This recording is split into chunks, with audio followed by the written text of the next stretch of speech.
Nuevamente, bienvenidos, bienvenidas. Esta charla informativa del Diplomado en Herramientas de Inteligencia Artificial para Políticas Públicas va a estar dirigida por mí, Claudio Aracena, director académico, pero vamos a ver distintos temas. Voy a poner la agenda. Primero, generalidades sobre el diplomado. Luego vamos a ver módulos en particulares con los profesores que nos acompañan. Nos acompaña María Paz Hermosilla, profesora del módulo de Introducción a la IA para Políticas Públicas y también directora del GovLab UAI, el Laboratorio de Innovación Pública de la Escuela de Gobierno de la Universidad Adolfo Ibáñez, y también el profesor del curso Machine Learning, también del módulo Machine Learning de nuestro diplomado, Reinel Tavares, que nos va a acompañar y nos va a comentar sobre ese diplomado, o sea, sobre ese módulo. Y posteriormente, yo soy profesor de Grande Modelo de Lenguaje y Taller Aplicado de IA, así que les voy a comentar un poco sobre esos cursos para también terminar con información académica respecto al diplomado. Así que vamos a comenzar. Comencemos con el diplomado. El diplomado es una transformación de lo que nosotros anteriormente ya habíamos estado haciendo. Anteriormente nuestro diplomado se llamaba Diplomado en Ciencia de Datos para Políticas Públicas. Tuvimos un rebranding de este diplomado, dado que hay contenidos que empezamos a actualizar. Entonces, vemos que desde el sector público, de distintas instituciones, se está viendo la necesidad de utilizar herramientas de inteligencia artificial para mejorar la gestión, para resolver problemas aplicados en la gestión pública. Y creemos que esta es la oportunidad para hacer este rebranding para nuestro diplomado, y con esto decidimos relanzar este diplomado de herramientas de inteligencia artificial para políticas públicas. Vamos a ver que algunas cosas se conservan, pero agregamos novedades que son interesantes que vamos a revisar. Estas son las generalidades de la página web. Ustedes pueden meterse a la página web, está el precio, la fecha, horario, calendario, folleto, malla, etcétera. Pero hoy vamos a concentrarnos en las distintas informaciones que podemos entregarle, y si quedan dudas, al final de la sesión podemos responderlas. Este programa se focaliza en entregar herramientas concretas y actualizadas para aplicar inteligencia artificial de forma responsable, ética y efectiva. De hecho, nuestro primer módulo, que nos va a comentar posteriormente María Paz, trata de cómo formular proyectos, pero también aplicando temas éticos y de forma responsable para que los proyectos no simplemente sean aplicar tecnología por aplicar, ¿ya? Tenemos amplia trayectoria, 8 generaciones y más de 100 organizaciones vinculadas con distintos tipos de proyectos, primero por estudiantes porque vienen de distintas instituciones públicas, pero también porque en el taller aplicado de IA nosotros trabajamos con instituciones públicas para generar prototipos, pruebas de concepto de proyectos de IA o de ciencia de datos dentro de las instituciones. Ahí vamos a ver, cuando nos acerquemos un poquito más al módulo final, de qué tipo de proyectos se han realizado. No se necesitan conocimiento de programación, es decir, nuestros estudiantes, si bien entran estudiantes que tienen conocimiento de programación, y se agradece porque en algunos casos pueden ayudar a otros compañeros, hay muchos estudiantes que no tienen conocimiento de programación y empiezan a aprender lo que es programar dentro del diplomado. Y en este año hemos introducido un cambio que es utilizar IA generativa, ya que utilizamos ChatGPT para muchas cosas. Afortunadamente, esta herramienta nos facilita el aprendizaje en programación. Si bien nos puede generar código, lo ideal es que nosotros también entendamos lo que está sucediendo con ese código. Entonces, la idea es que a medida que avance el diplomado, aprendamos a programar, pero también utilicemos la IA generativa para facilitar este trabajo y no simplemente hacer un copy-paste, ya que realmente o hacer eso finalmente no va a llegar a un buen puerto cuando uno quiera aplicarlo en un proyecto de inteligencia artificial. Este conocimiento puede ser aplicado en múltiples campos. Vamos a ver ejemplos dentro del diplomado de salud, educación, vivienda, seguridad ciudadana, entre otros. Es decir, la aplicabilidad de este tipo de conocimiento es variada, pero son algunas cosas que empiezan a destacar. Por ejemplo, en Machine Learning se ven hartas cosas de salud porque se ha aplicado bastante en temas de salud. Y el equipo académico cuenta con experiencia en el sector público. Hemos trabajado en distintos proyectos con el sector público, algunas instituciones con las que hemos trabajado en el BID, Chile Compra, Laboratorio de Gobierno, etcétera, etcétera. Entonces, creemos que estos son los puntos fuertes del diplomado para que ustedes lo empiecen a conocer. ¿Cuál es la malla curricular del diplomado?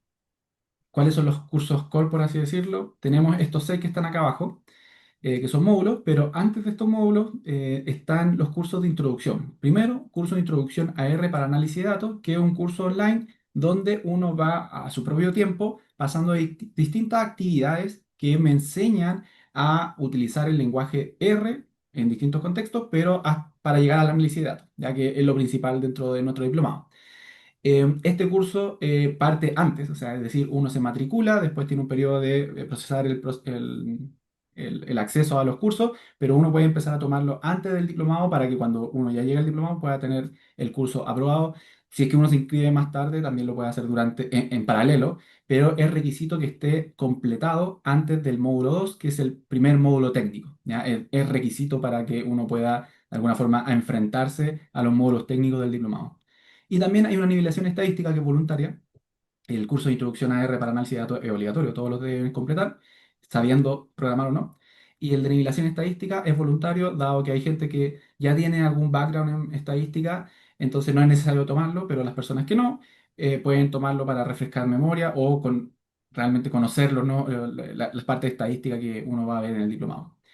Luego vienen los distintos módulos. No voy a tocar en detalle, por ejemplo, introducción a la IA, porque aquí tenemos a la profesora que nos va a explicar posteriormente ese módulo, con 21 horas. Después viene análisis de datos y estadística computacional, donde vemos conceptos estadísticos y por ende la nivelación estadística está antes de este módulo. Y vemos también temas de visualización de datos, modelos lineales, básicamente el conocimiento estadístico de análisis de datos aplicado a problemas del sector público.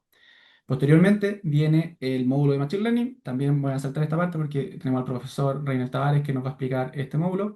Y luego grandes modelos de lenguaje, lo voy a explicar yo posteriormente, para seguir con geoanálisis, aplicar estos mismos conocimientos que se aprendió anteriormente de análisis de datos y Machine Learning, pero en un tema particular que es el geoanálisis, es decir, análisis de datos georreferenciados, es decir, sectores, puntos, vivienda, para que uno pueda no solamente hacer un análisis tabular de datos o de texto como se ve en otros módulos, sino que utilizando este tipo de datos territoriales, ¿ya?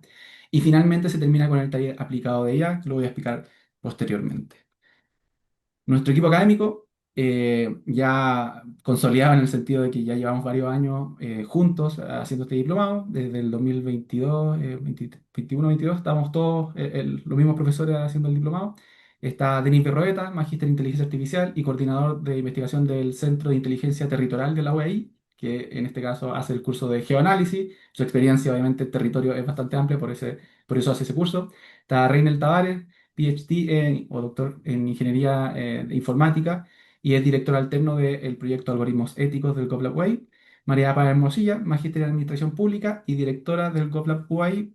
Gabriel Duarte, magíster en Economía y Políticas Públicas y encargado del área de la prevención y análisis intelectual en la Municipalidad de Independencia.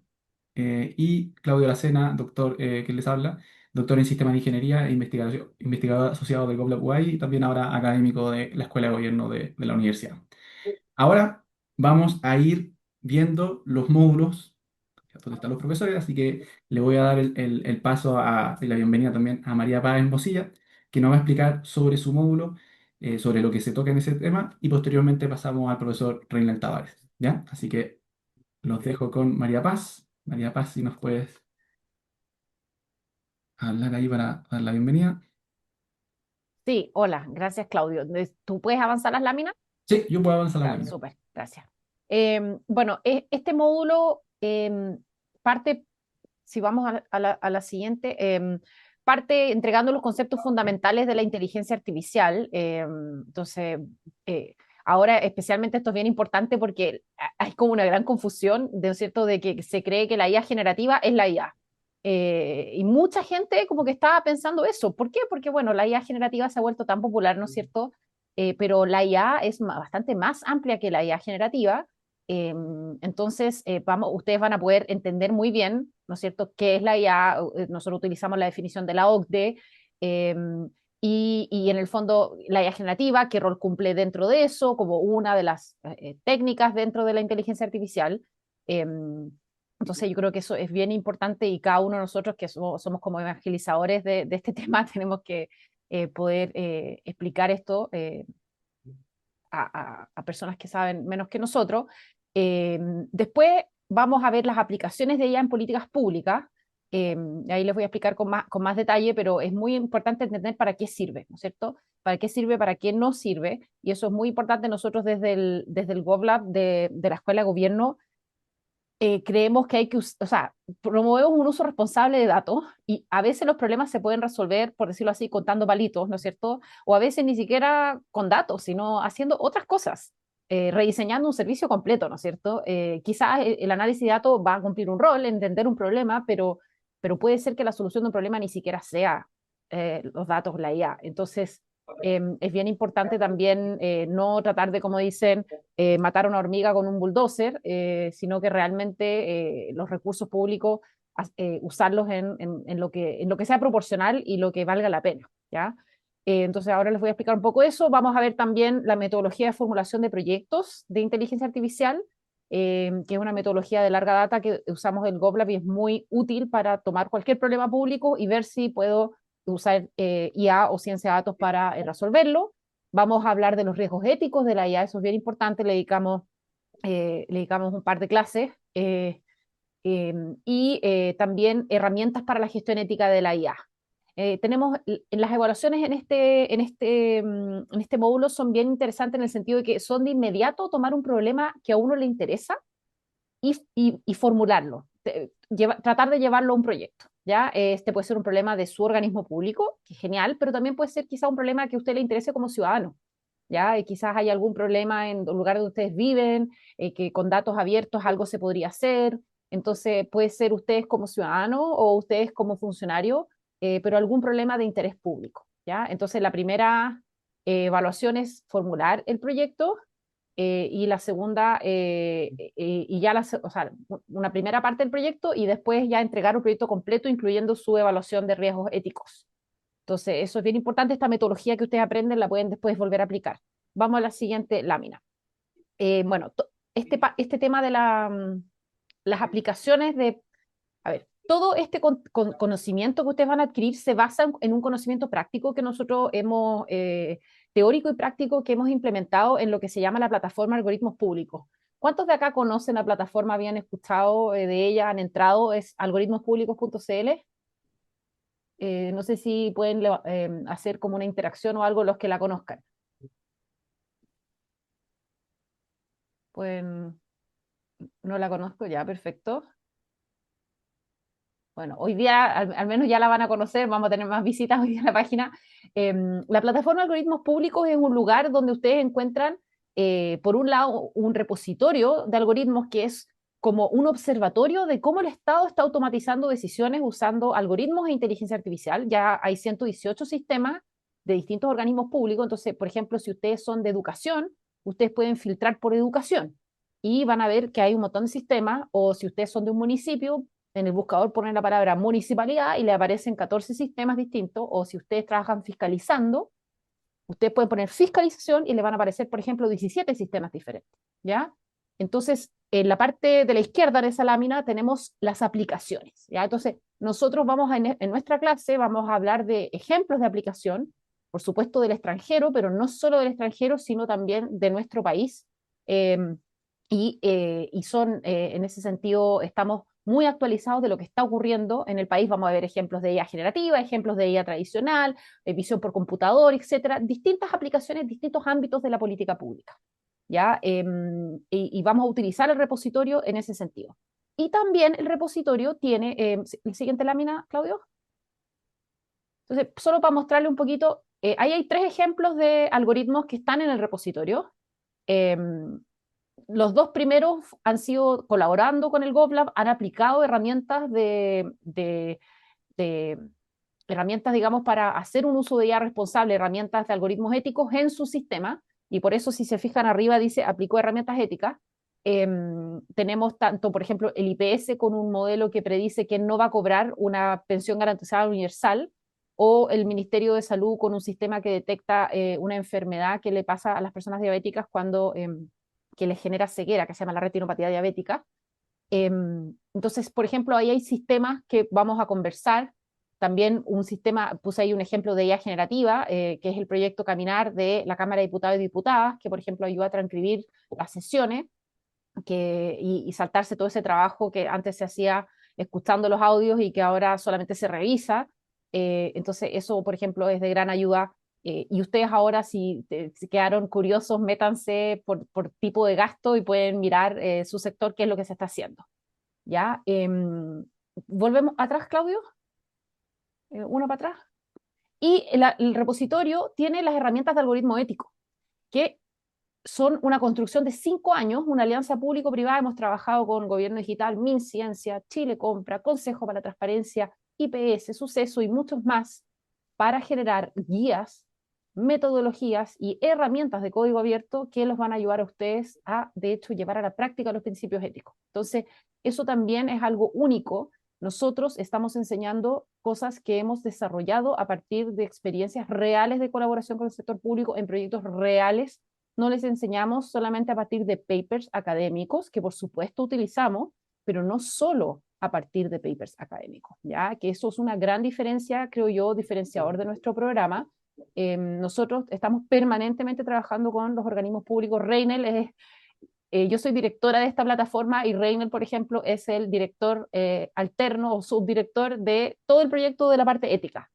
Y tanto Claudio como Reinel son parte del comité editorial del repositorio de algoritmos públicos.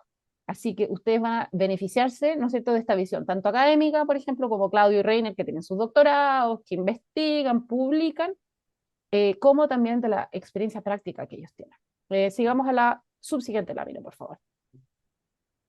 Entonces, la metodología de formulación de proyectos es una metodología que creamos en 2019, adaptamos una metodología existente de la Universidad de Chicago, y todos los años la hemos ido mejorando. Y es una metodología que ustedes pueden tomar para cualquier problema público, no sé, por ejemplo, las filas de espera, ¿ya? O que la gente no llega a la consulta de especialidad, ¿no es cierto?, en un centro de referencia de salud, o que cualquier problema que ustedes tengan, que hay un gran ausentismo laboral por licencia médica, lo que fuera, y ustedes pueden ver si, teniendo los datos que tienen en su institución o que pueden acceder a ellos a través de convenios, podrían en el fondo tratar de mejorar ese problema con un análisis de datos que puede ser simple o puede ser tan complejo como la inteligencia artificial, ¿ya? Entonces, esto es muy importante, es una metodología que ustedes pueden volver a aplicar, que nosotros hemos hecho guías de esta metodología, que en alianza con el BID y también con el Laboratorio Gobierno, y que, como les decía, ya lleva 6 años de vida y varias iteraciones en el proceso. Más de 500 proyectos han pasado por esta metodología y yo creo que ese número se queda chico, debiéramos calcularlo de nuevo, eh, porque no, es como que en algún momento dejé de hacer ejercicio, pues quizás vamos a los 600, 700, pero con seguridad más de 500. Así que eso, para que sepan. Sigamos. La siguiente lámina. Y van a conocer también las herramientas en la parte de evaluación de riesgos éticos. Nuestra metodología de formulación tiene en el fondo, toda una serie de preguntas que te permiten hacer una evaluación muy temprana de los riesgos éticos. Así como cuando uno está, yo siempre les digo que es como el olfatímetro. Ya uno está pensando si va a dedicarle más tiempo en un proyecto, entonces igual ya hago una primera aproximación ética, pero además ustedes van a conocer herramientas que pueden usar cuando ya deciden hacer un proyecto. Y por ejemplo, la más importante ahí para iniciar un proyecto es la evaluación de impacto algorítmico, perdón. Entonces, esa, por ejemplo, es una evaluación estructurada de riesgos que ustedes deben hacer cada vez que inician un proyecto de inteligencia artificial. Entonces, estas son herramientas que nosotros mismos hemos desarrollado, que se han sido testeadas en 13 pilotos de 9 servicios públicos que son de código abierto, que están de uso gratuito disponible para ustedes y que van a aprender a aplicarlas en nuestro diplomado. Eso. Creo que se acaba ahí mis láminas, ¿no? Sí, muchas gracias María Paz. Ahora le damos la palabra al profesor Reinel Tavares que nos cuente sobre el módulo de Machine Learning. Hola, Reinel, ¿me oís? buenas tardes, ¿me escucha? Sí, te escuchamos súper bien. Bienvenidos a todos, ojalá pues podamos trabajar en este diplomado que ya llevamos con buen tiempo en experiencia y como lo decía María Paz y Claudia, acá tenemos unas personas trabajando en este diplomado con mucha experiencia desde todos los ámbitos. Disculpan un poco de fondo, sino que es que estoy en un evento. Hoy voy a hablarles un poco del curso de Machine Learning que nosotros vamos a ver. El primero es el contenido del curso. Normalmente el Machine Learning se puede ver resumido en esa gráfica. Nosotros vamos a ver lo que es un aprendizaje supervisado y no supervisado, que entiendan las diferencias de los dos y que entiendan qué es Machine Learning, porque las personas muchas veces hablan de Machine Learning y hablan de Deep Learning y no saben cuál es la diferencia entre Machine Learning, Deep Learning, LLM, modelos fundacionales, IA generativa, y la idea es que dentro de este curso podamos ver un poquito esas diferencias. Vamos a ver un poquito lo que es una regresión, una clasificación, qué es una clusterización y una reducción de dimensionalidad.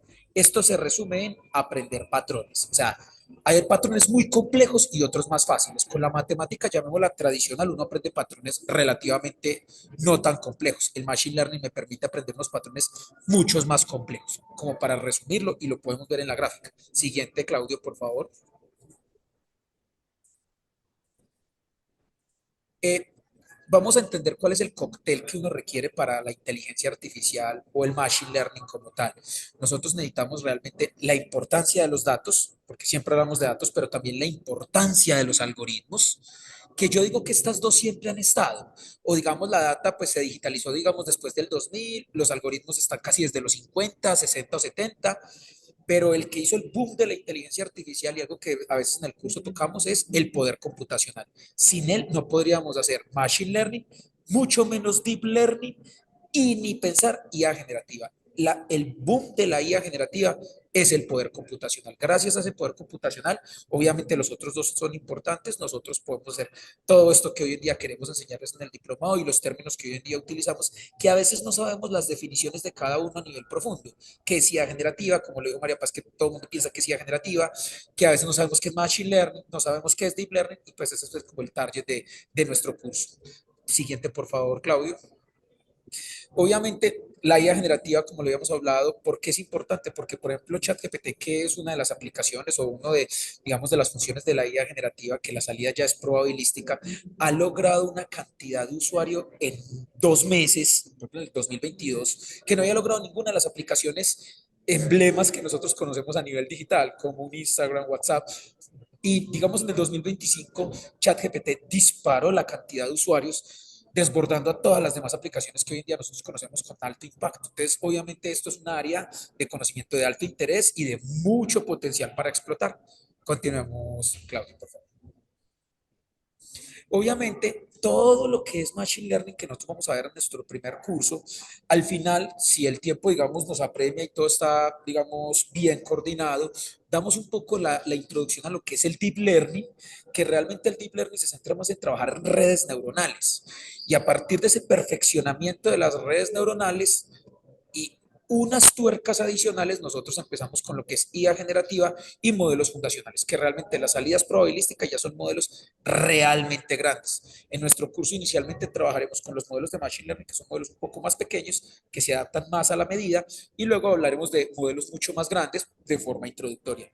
No significa que los modelos de Machine Learning sean malos. Como lo dijo ahorita María Paz, la idea no es matar una mosca con una bazuca, que yo utilizo el mosca con una bazuca. Todas estas técnicas de Machine Learning te permiten a ti resolver problemas sin necesidad de gastar tanto cómputo. Todo el mundo quiere resolver todo con ChatGPT. Hay cosas que se pueden hacer, como lo dijo nuestro director Claudio, pero hay otras cosas que no son necesarias, porque si nosotros lo hacemos, estamos gastando cómputo y realmente desperdiciando el recurso. Entonces, esas son también cosas que podemos discutir en nuestro curso. Continuamos, por favor, Claudio. Y un ejemplo práctico que nosotros vemos en nuestro curso, por decir alguno, es la detección de Parkinson, que es un problema, digamos, de salud pública. ¿Cuál es el objetivo?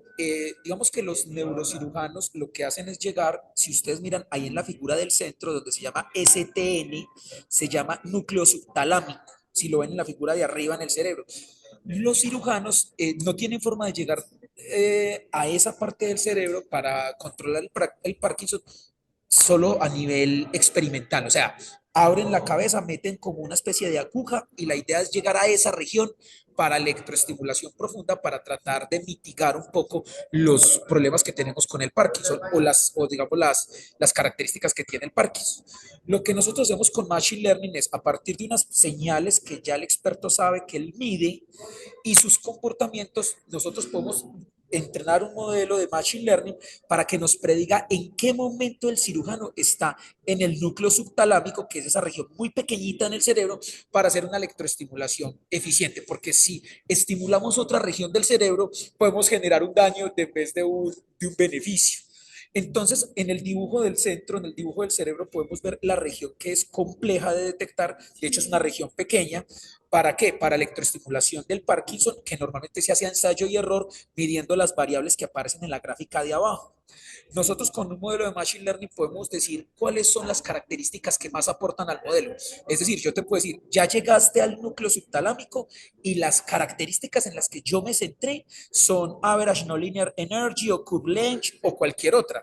Y a la derecha, con técnicas de Machine Learning que veremos en nuestro curso, estamos mirando las dos características más importantes que dice el modelo, porque el modelo nos permite hacer eso, tema que veremos en nuestro curso, y ahí podemos ver cómo se separa muy bien cuál es la región donde está el núcleo subtalámico de las otras variables que no son de mi interés, porque yo deseo llegar al núcleo subtalámico. En resumen, que vemos en esta diapositiva es un ejemplo práctico de detección de Machine Learning para un cirujano que con un alfiler va llegando a, bueno, con una especie de electrodo realmente, pero él no puede llegar así prácticamente a ciegas a partir de unas señales que él mide. La idea es llegar a ese núcleo subtalámico con un modelo de Machine Learning. Entonces, obviamente, como dice el modelo de Machine Learning, mejora resultados clínicos y eficiencia hospitalaria y genera evidencia para políticas de salud seguras, equitativas y validadas. Sí, yo creo que esa era el último slide, si mal no lo recuerdo. Muchas gracias por el espacio. Muchas gracias, Reinel.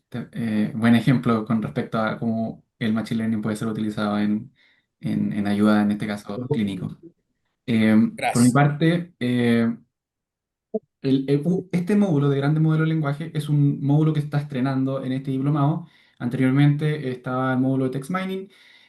Con el advenimiento de todos estos grandes modelos de lenguaje, claramente las tareas de texto ahora cambiaron un poco el foco. Si bien la parte clásica es importante, ahora cada vez más empezamos a utilizar este tipo de herramientas en análisis textual, dado la potencialidad que tiene. Y este módulo refleja eso, refleja este cambio que hemos tenido de forma tecnológica. Desde el 2022-2021 empezaron a salir este tipo de modelos que ya se podían utilizar de forma práctica. Anteriormente era de forma investigativa, también lo vamos a mostrar, pero que creemos que es un cambio relevante en el diplomado y que también es de uso para cualquier funcionario público que quiera ayudar en algún problema concreto con contexto en el sector público. Entonces, solamente para introducir este tema, lo que vamos a tocar en grandes modelos de lenguaje es estos modelos. Si bien vamos a comenzar con la parte más clásica, de hecho esta gráfica muestra distintas etapas, por así decirlo, donde estos modelos de lenguaje empezaron a aparecer. Las partes clásicas siempre estuvieron más ligadas a la estadística, muy similar a las partes clásicas también de Machine Learning, pero aplicada a un tipo de dato particular, que es el texto. Luego empezamos a ver que se empezaron a generar modelos de lenguaje que empezaron a ser más grandes, que entrenados con grandes cantidades de datos, y ahí es donde vemos modelos tipo BERT, tipo GPT iniciales, para luego ya pasar a grandes modelos de lenguaje, donde tenemos a ChatGPT, Claude, Gemini, etcétera, etcétera. Entonces, tenemos varios modelos que de alguna forma empezaron a evolucionar y estamos hablando ya desde la última década, simplemente que empezaron a hacer esta evolución rapidísima, que ahora vemos que hay una explosión y que todos lo estamos utilizando y de alguna forma han mejorado. Obviamente con ayuda de los humanos han mejorado ciertos procesos, pero también hemos visto que generan algunos daños y eso también hay que conversarlo. No es simplemente decir que todo esto es la panacea, soluciona todos los problemas, sino que también hay ciertos riesgos que están asociados a estos modelos. Y esas son las cosas que vamos a tocar dentro de este módulo. Vamos a tocar estos últimos modelos de lenguaje, por así decirlo, donde están desde el 2018 en adelante, donde vemos modelos que son específicos para alguna tarea, es decir, lo entrenamos grandes cantidades de texto, pero después los ajustamos para alguna tarea en particular y posteriormente tenemos estos grandes modelos de lenguaje que presentan esta habilidad emergente que uno lo utiliza y parece magia, ¿no es cierto? Ya habíamos conversado en una sesión anterior de este tipo de modelos, así que simplemente estos grandes modelos de lenguaje lo que nos ayudan es a tener estas nuevas habilidades emergentes de aprendizaje por texto, es decir, yo le doy instrucciones a estos modelos y gracias a esa instrucción que tiene algún contexto, me va a ayudar a dar una mejor respuesta a mi problema sin necesidad de modificar ningún modelo, es decir, sin necesidad de gastar computacional en ajustar el modelo, sino que simplemente el gasto computacional que es de preguntarle al modelo para que me responda, que obviamente comparado con modelos clásicos es más elevado, pero no es el gasto enorme que uno tiene al ajustar algún modelo. Em, y además vemos que estos tipos de modelos tienen comportamientos como de seguimiento de instrucciones y en algunos casos tipos de razonamiento. Vamos a tocar esas temáticas también en este módulo que ayuda con respecto a las tareas textuales. ¿Cuáles son los casos de uso que uno puede utilizar estos modelos? Bueno, ya lo habíamos conversado también en una sesión anterior, creación de contenido escrito, donde vemos que sirven para generar borradores iniciales de documentos, propuestas de informe, existen síntesis, información y resúmenes, es decir, yo sintetizo información que viene en grandes textos, es como el proceso inverso anterior, y luego análisis y respuestas sobre documentación, es decir, yo tengo alguna documentación, tengo algún campo, por ejemplo, legal, y quiero hacer preguntas con respecto a eso y este tipo de herramientas me puede ayudar a gestionarlo. Entonces vamos a ver distintas herramientas que nos permitan utilizar esta información y de forma programática en el sentido de que no es simplemente utilizar la interfaz de un LLM, sino que también hay formas de que uno puede programar para ajustar estos LLM o estos grandes modelos de lenguaje de tal forma que den una mejor respuesta a mis problemáticas, ¿ya? Y de eso se va a tratar el módulo, simplemente para ayudarle a entender cómo esto nos va a ayudar, por ejemplo, que va a ser durante todos los módulos técnicos, vamos a ver esta herramienta, Google Colab. Google Colab simplemente es una herramienta que inicialmente me permitía programar en la web. Yo tengo algo de este estilo, donde tengo espacio para escribir mi código, le aprieto play y puedo correr un código. Ustedes pueden probarlo directamente con su cuenta de Gmail, pueden abrir un Google Colab y empezar a programar. No hay problema con eso. ¿Qué es lo que ha cambiado con estos grandes modelos de lenguaje? Ahora te permite generar código. Entonces uno puede darle una instrucción en términos naturales, es decir, en lenguaje natural, y escribir quiero un programa que haga tal cosa con estos datos que te los puedo pasar en el sistema de archivo que tiene este sistema. Y luego espero que la generación de código que se haga resuelva la duda que yo planteé. ¿Ya? Entonces, esto hace un cambio grande con respecto a cómo uno puede aprender a programar y también cómo aplicar este tipo de herramientas. Muchos me pueden preguntar, bueno, entonces, ¿por qué necesitamos aprender a programar si es que ya le puedo decir inmediatamente a la IA que me haga un código? Y la respuesta va en que uno, para entender lo que tira un LLM, un modelo de lenguaje, tiene que saber de ese conocimiento, o sea, tiene que saber qué significa que un código esté haciendo la tarea que uno quiera. Independientemente que el resultado me pueda dar de alguna forma cercano a lo que yo quiero, posteriormente uno tiene que validar ciertas cosas que estén ocurriendo en el código. Y la idea es que nosotros en el curso, a partir de todos los módulos, podamos llegar a ese balance, es decir, de aplicar la IA, pero también sabiendo qué es lo que está generando y si nos va a resolver realmente el problema. Hay muchas discusiones, si ustedes se ponen a buscar IA generativa para código, hay muchas discusiones de qué es lo que está generando, por ejemplo, en los nuevos programadores este tipo de herramientas. Porque muchos dicen, bueno, ya mi programador inicial ya no sabe programar. Bueno, y en ese caso está generando personas que tienen poco pensamiento o crítica directamente al código que se está generando. Si bien cuando uno aprende a programar tiene ciertas falencias como cualquier humano, este tipo de herramienta me ayuda a hacerlo rápido, pero también yo tengo que tener conocimiento de saber qué es lo que está generándose para que esto pueda ser aplicado correctamente. Y eso es lo que nosotros queremos lograr con aplicación de IA generativa durante todos estos módulos. Entonces lo dejo simplemente para que ustedes también lo puedan revisar y puedan generar código de juguete, pero posteriormente en el módulo esperamos que esto se transforme ya en cómo aplicar esta herramienta en proyectos reales. Y con eso paso al último módulo del diplomado. Dejamos fuera los dos módulos más estadísticos de geoanálisis y estadística computacional, básicamente porque presentamos los principales cambios dentro del diplomado. Los otros módulos se mantienen de alguna forma similar a lo que teníamos en el diplomado anterior, pero en estos módulos que estamos viendo se concentran los cambios, ¿ya? El taller aplicado simplemente es un taller que permite desarrollar proyectos que fueron formulados, de hecho, en el módulo 1, en el módulo de introducción de IA para políticas públicas. Se seleccionan ciertos proyectos. ¿Por qué se seleccionan algunos proyectos? Primero porque no se pueden hacer todos, pero también porque hay ciertas restricciones de estos proyectos. Necesitamos que proyectos tengan apoyo de la institución que se va a realizar. Es decir, necesitamos un contacto, una contraparte con la que podamos conversar y con la que nos pueda resolver dudas con respecto al proceso que está ocurriendo dentro de la institución, ¿ya? Porque obviamente nosotros generamos un equipo de trabajo que va a ir a tratar de generar un prototipo, una prueba de concepto dentro de la institución y obviamente se requiere esta interacción con la institución donde se va a realizar este proyecto. Y también otra y no menor parte es el acceso a datos. Todos estos proyectos requieren acceso a datos y en muchas instituciones es muy complejo acceder a datos. Hay instituciones que no están, que es simple porque son datos públicos, pero hay otras por ejemplo, en áreas de salud, donde hay muchos datos sensibles y se tienen que firmar acuerdos de confidencialidad, etcétera, que se firman. Se han firmado muchos acuerdos con muchas instituciones, pero obviamente se requiere voluntad institucional para realizar estos acuerdos. Esos son los proyectos que de alguna forma uno formula en el módulo uno, pasan muchos meses y después en el taller de proyecto al final solamente algunos se empiezan a implementar.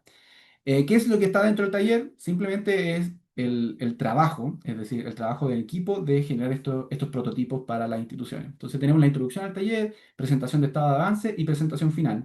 Básicamente esto es tener mucho trabajo o mucho tiempo de trabajo en equipos para que se pueda desarrollar estos prototipos. Algunos proyectos que hemos desarrollado en años anteriores, de hecho en el año 2024, este proyecto, por ejemplo, de propuesta de generación de nuevos convenios marcos, de acuerdo al análisis de compra del organismo del Estado con Chile Compra, se generó ese proyecto formulado en el módulo uno y luego implementado en el módulo final, el módulo 6, análisis y de denuncia de productos para priorización de fiscalización en terreno o documental del ISP, Instituto de Salud Pública, análisis de ocupación de ejecutiva de atención en la oficina IPS Chile Atiende para mejorar la multicanalidad del IPS, el Instituto de Previsión Social, análisis exploratorio de fiscalizaciones de cumplimiento en transparencia activa municipal y propuestas para avanzar en semi-automatización de procesos para el Consejo de la Transparencia, reporte automatizado de estadística, indicadores de los sistemas agroalimentarios con base en análisis de FAO-Stat y Google Trends con la FAO, también un análisis de calidad de suministro de energía eléctrica para la ciudad de Sao Luís, en Brasil.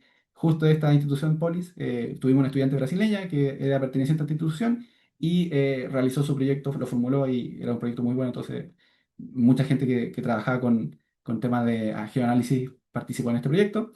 Y automatizaciones de la generación de informes e indicadores para el aseguramiento de la calidad de la UAI. También tuvimos un estudiante de nuestra propia universidad que tomó el curso y formuló un proyecto y igualmente se implementó. Entonces, lo que hago acá es simplemente una invitación a todas las personas que están en su institución y tienen alguna problemática que le urge resolver, invitarlos a que si quieren entrar al diplomado, también hagan este ejercicio de formularon el taller uno, pero después ver cómo es posible implementar prototipo en el módulo final, que de alguna forma tiene un incentivo extra al estudiante para tomar el diplomado. Em, Antes de pasar a la sección de preguntas, solamente información rápida académica.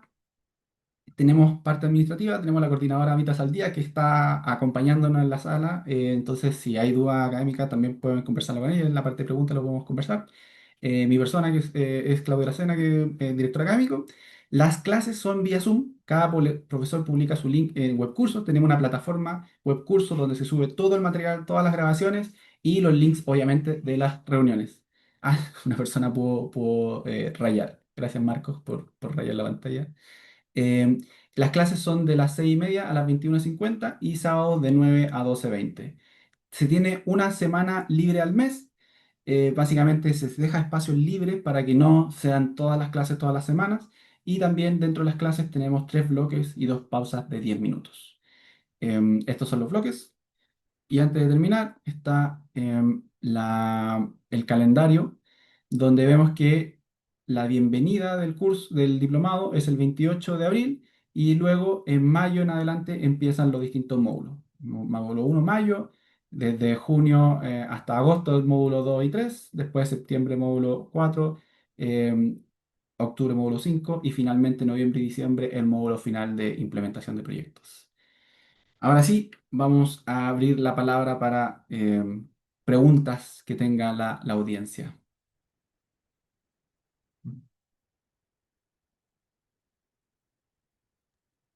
También las pueden poner en el chat si son tímidos. No hay problema.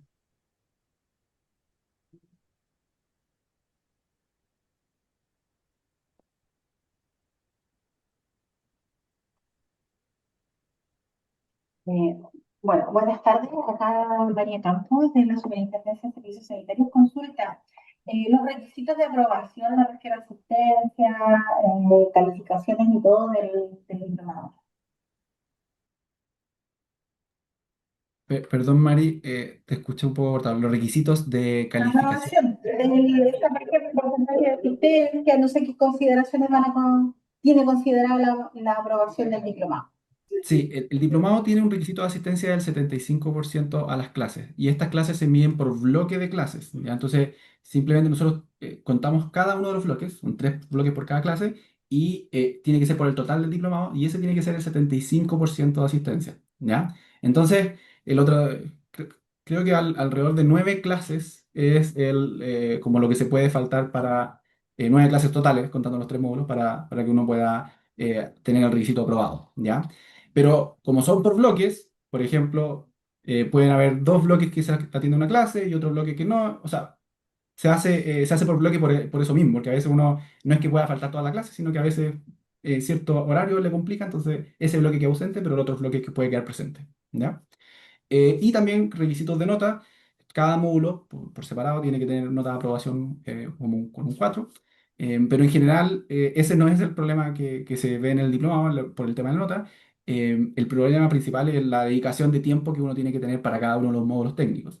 Para personas que vienen sin conocimiento de programación, es complejo aprender a programar. Entonces, si bien tenemos la IA generativa que nos ayuda, igualmente es complejo. Entonces, hay que dedicar tiempo extra. Nosotros tenemos ayudantía por cada una de las evaluaciones que se hace, también ejemplo práctico en clase, pero igualmente sigue siendo complejo y uno tiene que tener ese tiempo necesario de aprender a programar en su propio tiempo personal. Entonces está ese compromiso de tiempo.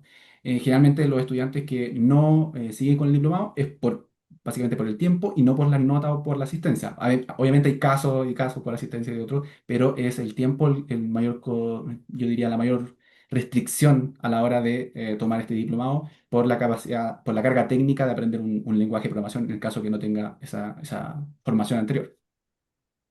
Sí, yo diría que es como, si uno va a aprender inglés, a hablar realmente inglés, ¿no es cierto? Hay que practicar. El lenguaje de programación es un lenguaje nuevo, entonces también hay que practicar. El que les diga que pueden aprender a programar sin dedicarle tiempo, está mintiendo. Eso sería. Es verdad. Gracias. Ahora, Una consulta. sí, espérate, y lo que sí le dedican el tiempo, la habilidad es muy o sea, utilizable y el Estado está permanentemente buscando gente que sepa analizar datos en software y que en el fondo tenga un estudios de postítulo y los diplomados cuentan para eso y si uno ve empleos públicos, permanentemente se está buscando gente de este perfil. Entonces, si uno está dispuesto a invertir el tiempo, hay un rédito, ¿no es cierto? Pero hay que estar dispuesto a invertir el tiempo. Entonces, básicamente este diplomado no se hace solo yendo a clases. Y eso es mejor que ser súper claro, ¿ya? Porque yo me imagino que hay otros diplomados como más livianito, en otros temas, ¿no es cierto? Que uno va a clase y más o menos puede pasar. Acá no. Eso.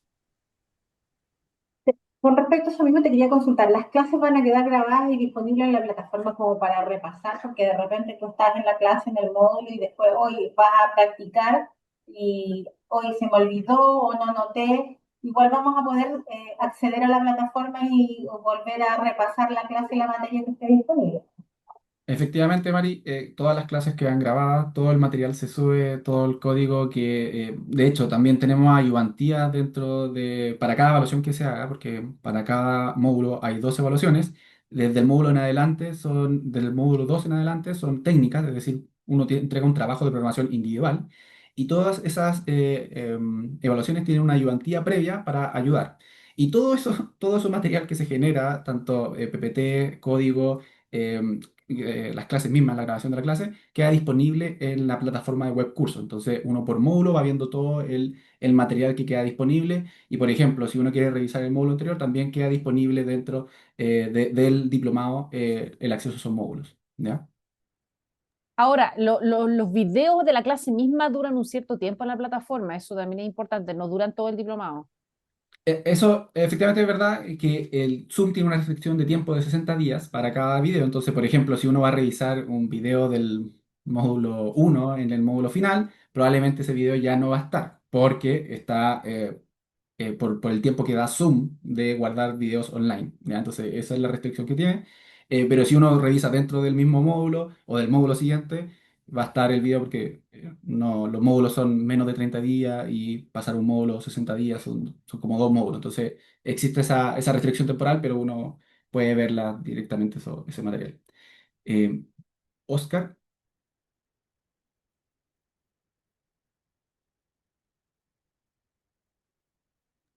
Hola, ¿se escucha bien? sí, se escucha bien.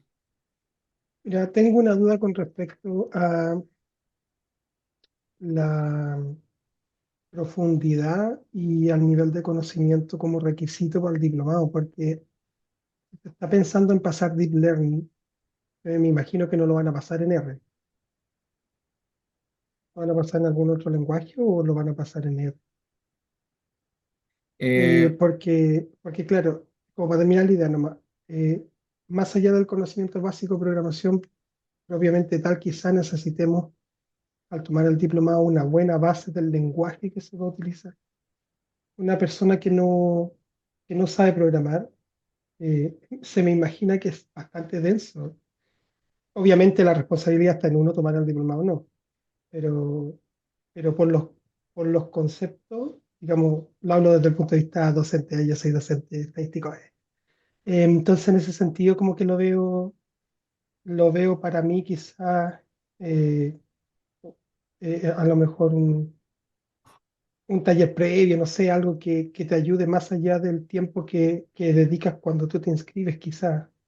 No sé, lo doy como comentario más que nada porque me preocupa eso, que yo lo vaya a tomar, por ejemplo, y necesite deep learning, no sé, pues generalmente se hace en MATLAB o Python o lo que sea, em, y el requisito es R. O sea, ahí como que quería preguntarles qué software o qué lenguaje ocupaban dentro de todo.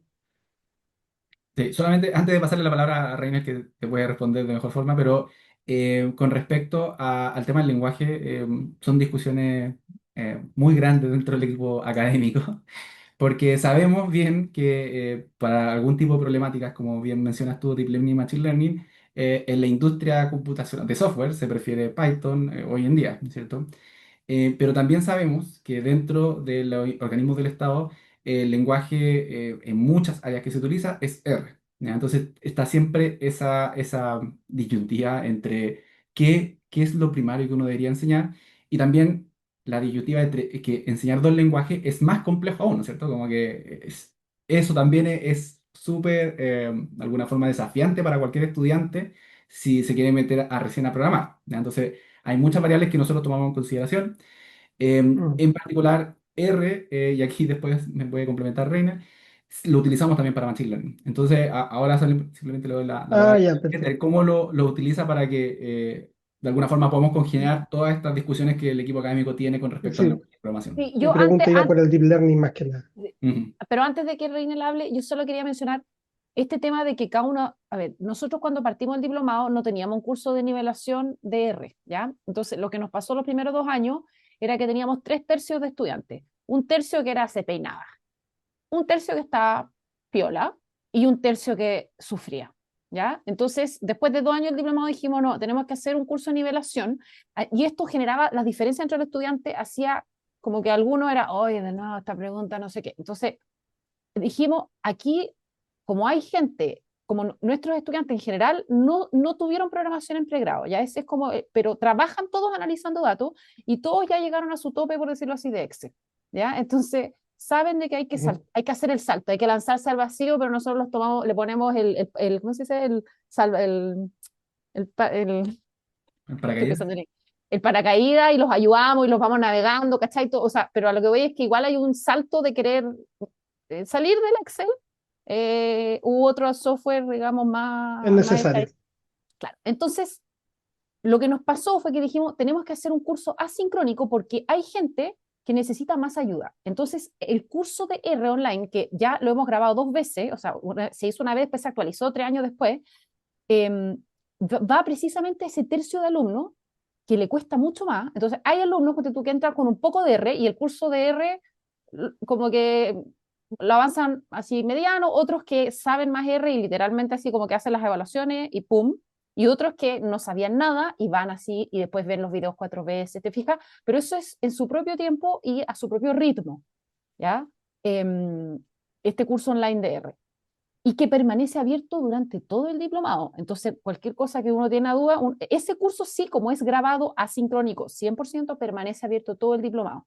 Y de hecho, si tú lo repruebas, tú lo puedes dictar, o sea, tomar 2 veces más, tienes que aprobarlo en algún minuto, pero tienes que haberlo al menos intentado, o sea, lo tienes que haber cursado antes del módulo 2, ¿ya? Pero no aprobado, ojo, te puede ir pésimo. No, sí. Entonces, bueno, entonces la La- pedagogía, pero un poco te explico, Oscar, esta pedagogía que nosotros tenemos, la hemos ido afinando, esto de que tenemos ayudantía por cada evaluación, ayudante en aula, el tema del collab, o sea, todo esto que hemos hecho es precisamente porque llevamos 8 años enseñándole a administradores públicos, a sociólogos, a profesionales de la salud, a ingenieros comerciales, a programar.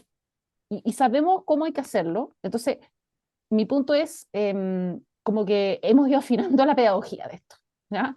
Porque no es tan simple. Y por eso cuando también, si les prometen aprender a programar 2 lenguajes en 8 meses, le están mintiendo. Al menos que ustedes estén, por decirlo así, en un bootcamp y no están haciendo nada más. Que ahí, bueno, obviamente. Pero si están sí, trabajando full time y quizá, te dicen, vaya a aprender mm, 2 lenguajes en 8 meses o en 7 meses, no, no. ¿Se entiende? Entonces, nosotros no les vamos a vender la pomada. Este no es un diplomado simple, fácil, que por eso estamos diciéndole la verdad, pero la pedagogía la hemos ido afinando con los años. ¿Ya? Y eso es una ya, ventaja de este diplomado que otros no tienen. Eso. Y ahora, y Reiner, dale con el deep learning y el machine learning.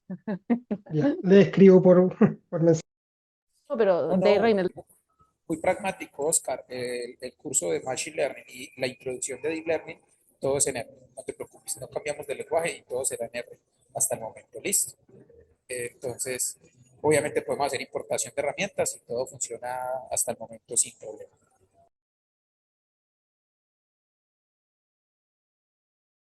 había una pregunta en el chat, Claudio, que yo creo que sería bueno responder en vivo.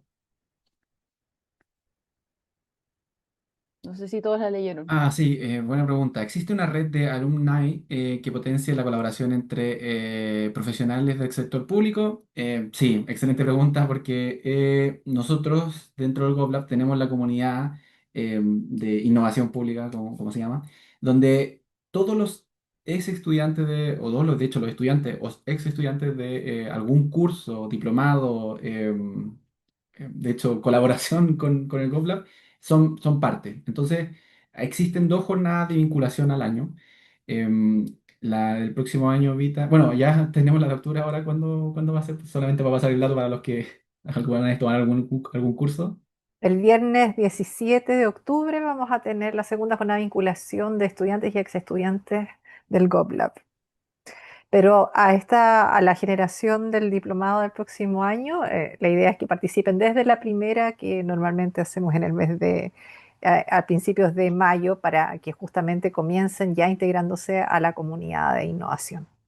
Exacto, entonces son 2 jornadas de vinculación, una a principio de año, mayo, y después luego en octubre, donde se invita a todos los estudiantes y de hecho ya en la última jornada de vinculación hemos hecho parte de los proyectos que formulan los estudiantes que van a pasar al taller de IA final para que puedan tener retroalimentación de otros estudiantes, de ese estudiante y se forman dinámicas en relación a esos proyectos. Y también obviamente forma una red de estudiantes que es relevante, sobre todo porque muchos de ellos son de instituciones públicas y si es que uno trabaja en el sector público, es relevante tener este tipo de redes. Em, Hay una pregunta, ¿y crees que con este curso aprenderemos a programar? con el curso de introducción a R, ¿a eso Alejandra Rodríguez, te refieres? ¿O con el diplomado en total? Bueno, solamente para responder las 2 opciones, bueno, si solamente con el curso online de R, uno tiene las bases de R, pero no es que inmediatamente uno salga a ser proficiente en R, es decir, uno no va a tener las bases de entender la sintaxis, de correr algunos análisis, de saber aplicar la herramienta, que a veces muchas personas no tienen idea cómo aplicar la herramienta directamente, entonces todo ese tipo de conocimiento, el curso de introducción a R lo da, ¿ya? Y para pasar las actividades van a tener que pasar por ese proceso. Luego, cuando uno llega al primer módulo técnico, en la actividad en clase y en la actividad, en las evaluaciones de programación, se les pide programar. Entonces, la idea es que uno, de a poco, con todas las evaluaciones que se van generando, empieza a llegar a un nivel de programación. No vamos a decir que las personas que parten de cero van a llegar a proficiente inmediatamente, sino que van a llegar a un nivel básico, después pueden pasar a un nivel intermedio, dependiendo del tiempo que también que le dediquen. Entonces, no vamos a decir inmediatamente que todos los que parten de cero van a llegar a avanzado, por así decirlo. Lo que vamos a decir es que todos los que parten de cero van a llegar a un nivel básico o intermedio dependiendo del tiempo que le dediquen. Y las personas que, por ejemplo, ya conocen de programación van a conocer herramientas que antes no habían aplicado, como muy grandes modelos de lenguaje o geoanálisis, machine learning, dependiendo del área en que se desenvuelvan. Entonces, eh, ¿van a aprender a programar? Sí. El nivel que van a tener va a ser obviamente diferenciado dependiendo de tu nivel inicial. ¿Ya? Si aprender a programar es complejo y por lo mismo nosotros decimos, o sea, sí va a aprender a programar, pero el nivel que uno va a obtener va a ser diferenciado dependiendo de tu nivel inicial y también de la cantidad de horas que empiezan a dedicarle posteriormente en el diplomado. Em, Pero Claudio, ahí Alejandra complementó su pregunta, ¿pero aprenderemos lo que necesitamos para el diplomado? Sí, o sea, para el diplomado, todo lo que se enseña en el diplomado, o sea, o todo lo que evaluamos, básicamente lo enseñamos en el diplomado. Entonces, si ustedes dicen, claro, voy a aprender todo lo necesario para pasar al diplomado, sí, no es necesario que ustedes digan, ah, voy a tener que buscar una librería externa que nunca había utilizado porque me la pidieron en una evaluación. Eso no va a pasar, ¿ya? Lo que va a pasar es que uno tiene que dedicar tiempo a entender lo que está pasando dentro de las clases. Y esa es la complejidad de aprender un lenguaje, básicamente entender lo que está ocurriendo dentro de los ejercicios, de cada tarea que uno empieza a enviar. Todo eso se tiene que comprender en tiempos personales o en los mismos ejercicios que se hacen en clase. Aunque uno lo explique nuevamente, después uno tiene que tener el tiempo de pensarlo, de darle vuelta hasta que se entienda finalmente lo que uno está logrando con el ejercicio en cada clase. Y también es lo mismo con la evaluación. Entonces, para el diplomado, sí, esa es la respuesta corta de que uno tiene todo el conocimiento necesario para resolver las evaluaciones, los ejercicios en clase, etcétera, pero el nivel que uno pueda llegar va a ser diferenciado de acuerdo a las variables que haya comentado. Vamos a seguir con preguntas. ¿Han visto, trabajado en el diplomado ejemplos de aplicación de IA en organismos reguladores como la CMF u otros similares? Y si solo se usará ChatGPT o también otros LLM. Con respecto a organismos de reguladores, sí, hemos trabajado anteriormente con Cernapesca, por ejemplo, con otros proyectos. Bueno, hay otros proyectos que no son directamente del diplomado, que también lo hemos trabajado dentro del GOBLAP, pero se utiliza porque sabemos que los organismos regulares tienen ciertas como características a la hora de desarrollar un proyecto. De hecho, son muy peculiares y como muy aplicados directamente en, por ejemplo, detectar no sé, alguien que esté en infracción. Evadiendo algo o cometiendo una infracción, etcétera. Entonces, como que ese tipo de modelos predictivos como que son súper aplicables en proyectos como de tipo Machine Learning o dependiendo si es contexto también en grandes modelos de lenguaje, etcétera, etcétera. Si se utilizará solo ChatGPT, de hecho, el modelo principal que vamos a utilizar es Gemini, porque está ligado con Colab. Google Colab, bueno, es de Google, y la LLM de Google es Gemini. Entonces, el que vamos a utilizar de cabecera va a ser Gemini. Uno podría utilizar ChatGPT para hacer la misma pregunta, pero como Gemini está integrado, es mucho más simple el trabajo directo con el LLM. Entonces, ese es el que vamos a utilizar principalmente. Obviamente, las mismas preguntas de código que uno le hace a uno a otro, de hecho, se pueden comparar, ¿ya? Pero en el curso de grandes modelos de lenguaje podemos hacer más ese trabajo. Dentro de los otros módulos se va a utilizar directamente Colab porque es más fácil y está integrado Gemini. Em, ¿Alguna otra duda? Creo que no hay dentro del chat. En el chat no, pero quizás alguien Sí, en la abierto sala. también a resolver alguna duda.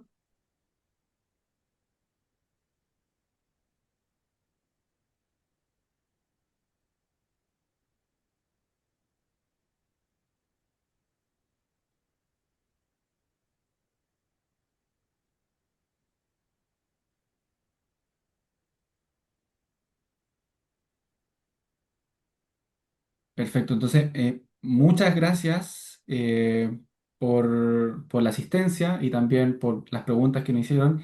El diplomado está abierta las matrículas para que ya se puedan empezar a inscribir si es que les interesa.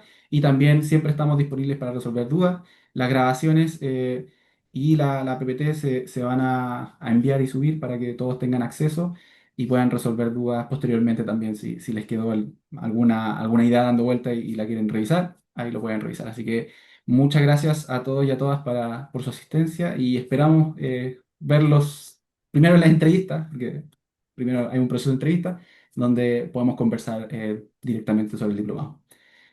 Eso, no sé si alguien más quiere comentar algo. Si no, nos despedimos. Muchas